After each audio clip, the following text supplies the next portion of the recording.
नमस्कार, मैं शिव। देखिए, अभी हमारी मौजूदगी है जो हाजीपुर संसदीय क्षेत्र में है और हाजीपुर से अगर बात करें बीजेपी एनडीए की तरफ से चिराग पासवान लड़ रहे हैं, वहीं इंडिया गठबंधन की तरफ से शिवचंद्र राम लड़ रहे हैं। इससे पहले एलजेपी-आर के कार्यकर्ता हुआ करते थे, उन्होंने बढ़ चढ़कर समर्थन दिया है आरजेडी उम्मीदवार शिवचंद्र राम को। उन्होंने कहा है कि जमीन का नेता, जमीन का बेटा और जमीन का ही नेता बने, क्योंकि बाहर से चिराग पासवान को बोल रहे हैं कि हाजीपुर से वो हाजीपुर के बेटा नहीं है, वो हाजीपुर से बाहर क्या कुछ कह रहे हैं इंजीनियर रविंदर सिंह, पहले उसे सुनिए। देखिए, सबसे पहले तो मैं आपको बताना चाहता हूँ कि 12 तारीख को हम अपने मानार विधानसभा में सवर्ण समाज मान के चलिए इसको, राम और परशुराम के वंशज को बुलाए थे और वहाँ पर विचार विमर्श हुआ था कि अगला चुनाव में करना क्या है। क्योंकि ये जो बहुरूपिया चिराग पासवान जी हाजीपुर में जो आए हैं, वो कहते हैं मेरी विरासत है। तो विरासत धन का होता है, विरासत दौलत का होता है, विरासत जमीन जायदाद का होता है। तो ऐसा क्या बने, वोट का भी विरासत होता है क्या? सब लोग बिक गए हैं क्या हम लोग? तो लोकतंत्र की धरती रही है हाजीपुर, और वैशाली लोकतंत्र को जन्म दिया और पूरे विश्व को दिया। तो यहाँ पर सभी लोगों ने बोला कि 15 तारीख को मीटिंग बुलाया जाए, जो पूरे हाजीपुर लोकसभा से एक जनसलाब आए, पूरे जो जागरूक मतदाता है, जो छोटे छोटे गांव में, प्रखंड में, पंचायत में, पॉलिटिक्स, सब लोग बैठ करके एक निर्णय लेंगे और जब वो निर्णय होगा तो आगे चुनाव में हम लोग उसी हिसाब से वोट देंगे। तो आज की सभा में ये निर्णय हो गया है कि चिराग पासवान जी को वोट नहीं देना है और सब लोग शिवचंद्र राम जो यहाँ का बेटा है। और एक चीज़ मैं और बताना चाहता हूँ कि आप इतिहास उठा के देख लीजिए, 1977 से हमेशा राम ही चुनाव जीता है। कभी रामविलास पासवान जी, कभी राम रतन राम जी, कभी राम सुंदर दास जी, कभी रमाई राम जी, और इस बार हाजीपुर का बेटा शिवचंद्र राम, क्योंकि राम वहाँ है तो राम ही चुनाव जीतेगा। और चिराग पासवान जी कहते हैं कि सवर्ण जो उनके गुलाम हैं, और नरेंद्र मोदी जी के कहने पर वोट दे देंगे, जरूर देते, लेकिन नरेंद्र मोदी जी साथ साथ कहते हैं कि परिवारवाद और भ्रष्टाचारियों का नाश होना चाहिए राजनीति से।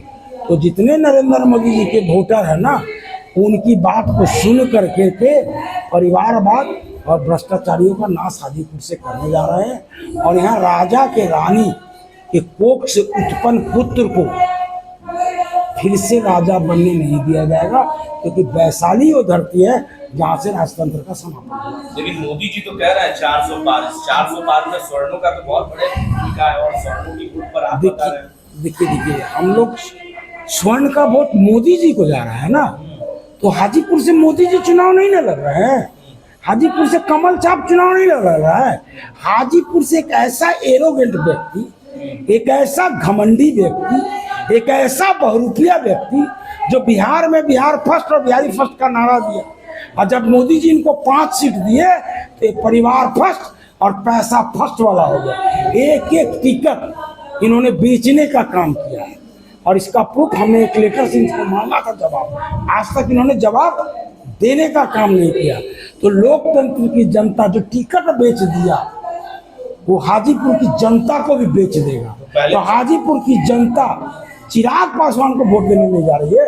नरेंद्र मोदी यहाँ पर चुनाव नहीं है, न भाजपा वाले को कुछ पूछ रहे हैं, न जदयू वाले को पूछ रहे हैं, न इनके कार्यकर्ता को कोई पूछ रहे हैं। तो यहाँ की जनता ने, स्वर्ण समाज ने डिसीजन ले लिया है, राम और परशुराम के वंशज ने डिसीजन ले लिया है, और राम का वंशज लव कुश ने भी डिसीजन ले लिया है कि चिराग पासवान को वोट नहीं देना है।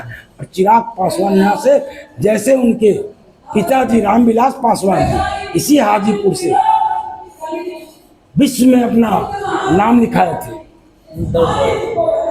याद होगा। तो आज मैं आपको बताता हूँ, इनका हारने में सबसे ज्यादा वोट से, अगर भारतवर्ष में कोई चुनाव हारेगा इस बार चिराग पासवान। कितना लाख वोटों से शिवचंद्र राम जी जीत रहे हैं? हम क्या बोल रहे हैं कि सबसे ज्यादा वोट से भारतवर्ष में अगर कोई हारेगा तो उसका नाम चिराग पासवान होगा, तो उतना ही ज्यादा वोट से शिवचंद्र राम भी जीतेगा। इतने दिन से लोजपा के हाथ में सीट रही, लेकिन क्या वजह रही जो सवर्ण कास्ट के लोग हैं, समाज के जो लोग हैं, इतने नाराज हुए 2024 में? देखिए, ये तो कहते हैं कि स्वर्ण समाज के लोग गुलाम हैं। नरेंद्र मोदी कहेंगे वो वोट दे देगा, मैं क्यों मिलने जाऊं उनसे जी? मैं इनको क्यों पूछूं? मैं इनको क्यों पूछूं? तो स्वर्ण समाज के लोग स्वाभिमानी है, सिद्धांतवादी है, और इसीलिए इस बार इनको वोट नहीं। चिराग पासवान एक कटाक्ष करते हुए आप पे कहते हैं कि जो विधानसभा का चुनाव नहीं जीत पाए उनको लोकसभा का हमने मौका बहुत दिया। अच्छी बात है। हम तो विधानसभा का चुनाव लड़े एक बाहुबली विधायक के विरुद्ध में, और फिर भी 32-33 हजार वोट आया। और उन्होंने टिकट किसको दिया? एक राजेश वर्मा को, जिसको 20 हजार वोट आया था भागलपुर के चुनाव में। 20 हजार वोट वाला लोकसभा का टिकट ले सकता है। और हम लोगों ने जो पार्टी का पूरा संगठन बनाया 40 जिला में, और हाजीपुर में इतना बड़ा जनसैलाब लाया, जिसके वजह से इनको 5 गो टिकट मिला। तो विधानसभा का चुनाव लड़े थे, मैंने रामविलास जी का सुपुत्र थे, तो इनको लोकसभा मिल गया। ये किस चीज के आदमी थे जी? ये कौन सा नेतागिरी की है? कभी कार्यकर्ता भी रहे हैं क्या? इन्होंने लोकसभा लड़ने के पहले कभी किसी चुनाव में भागीदारी ली क्या?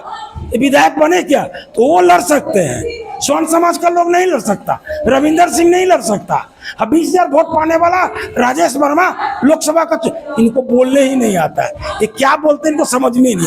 ये बोलते हैं 50 लोग थे, हमको 5 गो, उस 50 में से 5 गो को तो देता, तब ना लोग मानता। रविंद्र जी इस बात को कैसे जवाब देते हैं आप चिराग पासवान को? किस बात को? इस बात को बोला कि विधानसभा का चुनाव नहीं लड़ पाए और लोकसभा का इनको तो टिकट ही नहीं मिलना चाहिए था पार्टी से। आज तक विधानसभा ही लड़ रहे। हम लोग तो विधानसभा लड़के 33 हजार वोट भी रहे ना। ये कहिए विधानसभा लड़े थे जी, ये क्यों आ गए?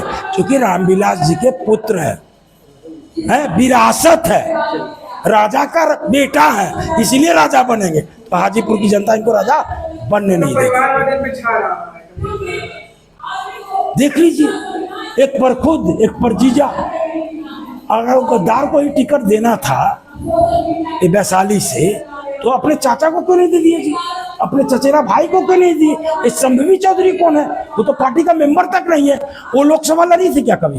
वो विधानसभा कभी लड़ी थी? उसको 5 वोट आया है। वो वार्ड का चुनाव लड़ी थी।